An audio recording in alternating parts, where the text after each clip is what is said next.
प्यारे बच्चों, आपने सुना है ना कि it is easy to swim in sea water then in river water. पर ये क्यों कहते हैं, इसको समझने की कोशिश करिएगा। और कहीं आप ये सोचें कि it is easy to swim in sea, ये मत करिएगा वहाँ छलांग लगा दे कभी घूमने चले जाएं, ऐसा मत करिएगा, वो अलग चीज़ है। यहाँ मैं समझाने की कोशिश करता हूँ कि सी वाटर में ईजी क्यों होता है और वहाँ डिफ़िकल्ट क्यों होता है। एक्चुअली ये देखिए, सी वाटर हमने बनाने की यहाँ कोशिश की है। ये हमने सिंपल वाटर था, जैसे इसमें पड़ा हुआ है, रखा हुआ है हमने, उसमें हमने सॉल्ट और बहुत सारे मिनरल्स इसमें मिक्स किए हैं ताकि इसको जैसे सी वाटर जैसे बन जाए, वो हमने ऐसा काम किया है। तो जो क्वेश्चन है वो क्वेश्चन इस तरह से है कि अगर एक स्विमिंग पूल में हम प्योर रिवर वाटर रखें और एक स्विमिंग पूल में हम जो है सी वाटर इकट्ठा करके दे दें, तो तब किस में स्विम करना आसान होगा? वो सी वाटर वाले में आसान होगा। वो हम आज समझाने की बात कर रहे हैं। ये नहीं कि सी के अंदर आप कूद जाए, वहाँ से वहाँ वेव चलती हैं, it is not easy to swim there. तो वहाँ ये गलती मत करिएगा कि हमने ऐसे पढ़ा था, हमारे सर ने ऐसे पढ़ाया था। Don't do this, be careful. क्योंकि कहीं आप सोचे मेरे वीडियो देख के भी आपने छलांग लगा दी वहाँ, तो अच्छा नहीं है। तो ये सबसे देखिए पहले स्प्रिंग बैलेंस, ये तो आपने दोनों देख लिया। ये स्प्रिंग बैलेंस आपको 2-3 ऐसे दिख रहे हैं ना, तो अगर ध्यान से देखो कि एक जैसे नहीं है ये देखो ध्यान से, ऊपर सब में 0 है और नीचे एक में 500 है, एक में 250, एक में 100। तो ये इनकी रेंज है और इनके अंदर बीच में जो गैप है वो 5-5 डिवीजन के हैं। तो यानी लीस्ट काउंट इसके 50 का मतलब 5 डिवीजन का 10 का है 10 ग्राम, इसमें 25 का मतलब 5 ग्राम, इसमें 10 का मतलब 2 ग्राम। तो ये एक्यूरेट नापेगा लेकिन ज़्यादा नहीं नाप पाएगा।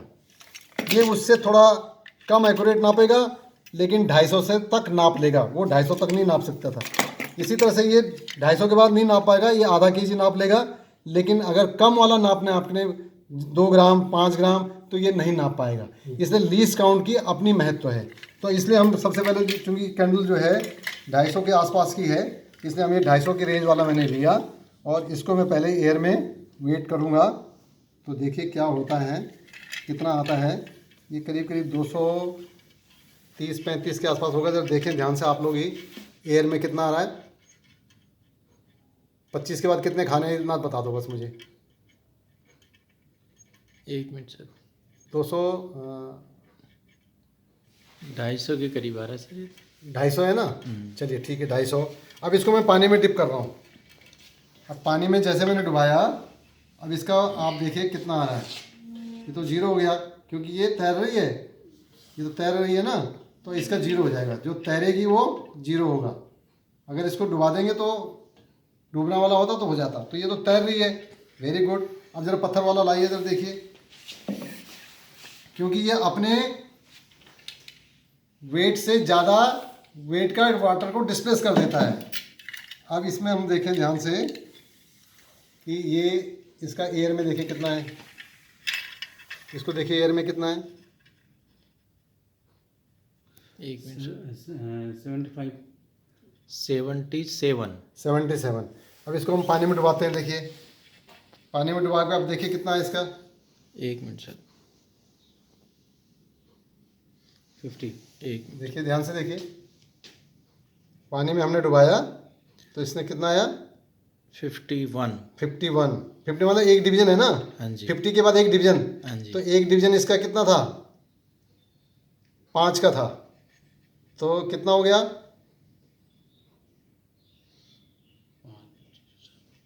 चलिए 50 के बाद एक डिवीजन, फिर मैं देख लूँगा उसके बाद। अब इसमें देखिए जब हम सी वाटर में डाल रहे हैं तो देखिए क्या हो रहा है, उससे कम आ रहा है कि ज़्यादा आ रहा है। देखिए अब देखिए दोबारा देखिए, यहाँ देखिए इसमें डुबाया हुआ है हमने।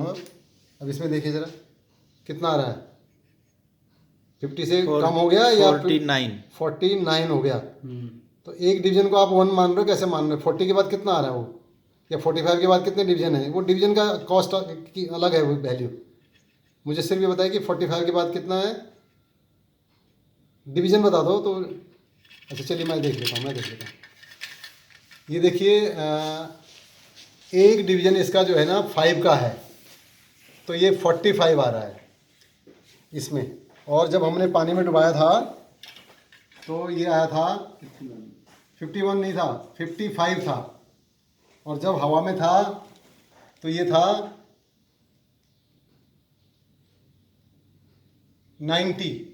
तो एयर में था 90। अब मैं थोड़ा समझाता हूँ आपको, ध्यान दीजिए।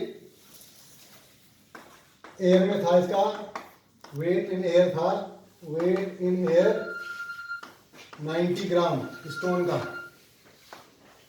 वेट इन प्योर वाटर, जो प्योर माने वाटर की बात कर रहे हैं हम, तो दैट वाज कितना था 55 ग्राम, आप ध्यान से देखिए। और वेट इन सी वाटर जो हमने बनाया है उसमें कितना था 45 ग्राम। तो यहां अगर हम लॉस इन वेट निकालें, loss in weight in water की बात करें तो कितना आ रहा है 90 माइनस 55 कितना हो गया 5 और ये 35 5 5 10 5 8 9। और weight loss in weight in sea water कितना आया 45 ग्राम। तो कहने का मेरा मतलब ये है कि लॉस इन वेट क्या आएगा, जो नीचे से धक्का मारेगा। तो जब कभी भी हम किसी बॉडी को लिक्विड में या फ्लूइड में डुबाते हैं तो उस पर एक फोर्स ऊपर करता है, जिस फोर्स को नाम लिखते हैं हम बॉयंट फोर्स। क्या बोलते हैं बॉयंट फोर्स, यानी उत्प्लावन बल। बॉयंट फोर्स यानी उत्प्लावन बल। तो ये उत्प्लावन वाला जो बल है वो कैसे लिख रहा है, बाइंड फोर्स जो है कैसे लिख रहा है, इसका डिपेंड करता है ये कि जितना वो वॉल्यूम डिवाइड करता है, और दूसरी बात है डेंसिटी पे, जो रो है डेंसिटी घनत्व। तो अभी वॉल्यूम वाला हम बात नहीं कर रहे, वो हम ओवरफ्लोइंग बीकर से करेंगे। तो अभी हमने डेंसिटी की बात की, तो डेंसिटी इसकी ज़्यादा है सी वाटर की या प्लेन वाटर की, तो प्लेन वाटर की डेंसिटी कम होती है, इसलिए उसने क्या किया लॉस भी कम हुआ, यानी बाइंड फोर्स कम लगा। तो ये लॉस इन वेट है that is equal to buoyant force, यही बाइंड फोर्स भी है। और सी वाटर में बाइंड फोर्स क्या हुआ 45 लगा। तो इसीलिए सी वाटर में तैरना यानी आपको उठाने का लगेगा, जैसे बाल्टी में से नहाते समय बंगा क्या होता है अंदर जब बाल्टी के होता है तो हल्का लगता है, तो सी वाटर में अगर आप कूदेंगे तो हल्का महसूस करेंगे, यानी आपके ऊपर फोर्स लग रही है।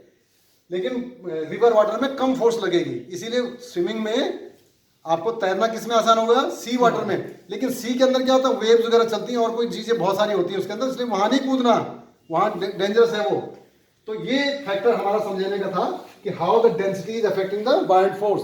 तो buoyant force is directly proportional to the density of the fluid, density of the liquid. जिस लिक्विड की डेंसिटी ज्यादा होगी वो ज्यादा बायंट फोर्स लगेगा, वहां चीजों को डूबना दिक्कत करेगा। डेड सी क्यों बोलते हैं, डेड सी में डेंसिटी इतनी हाई होती है कि वहां आप ऑब्जेक्ट क्या होगा डूब ही नहीं सकता, वेरी हाई डेंसिटी है, that is why it is called Dead Sea. इसी तरह से अगर आप देखें कि हमने पिछली वीडियोस में बात की थी कि जब जिस ऑब्जेक्ट का डेंसिटी वाटर की डेंसिटी से कम होगा तो बायंट फोर्स क्या होगा ज्यादा हो जाएगा। वीरो जी वॉल्यूम तो दोनों का सेम है, तो इसलिए क्या वो डूबेगा नहीं। जिसकी डेंसिटी वाटर की डेंसिटी से ज्यादा हो जाएगी उसमें क्या होगा वी तो सेम है, तो बायंट फोर्स कम पड़ जाएगा और वो डूब जाएगा, वेट ज्यादा पड़ जाएगा। तो इसीलिए जो है buoyant force is directly proportional to the density of the fluid.